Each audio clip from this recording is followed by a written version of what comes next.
Президент в окремій реальності. Так на звернення Зеленського відреагував заступник Меджлісу кримськотатарського народу Ахтем Чийгоз. Він зауважив, що здобутки, наведені главою держави, дісталися йому у спадок. І додав, що для вирішення політико-правових проблем кримськотатарського народу для початку варто ухвалити законопроекти про статус народу та національно-територіальну автономію. А заступник голови Меджлісу Ільмі Умєров і зовсім був лаконічний.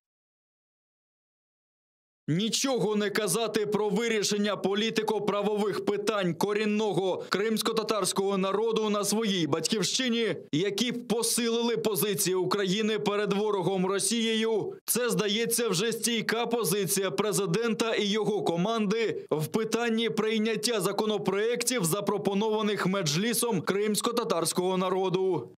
Слушал Владимира Зеленского. Я очень хочу в ту Украину, о которой он рассказал. Подскажите, где она?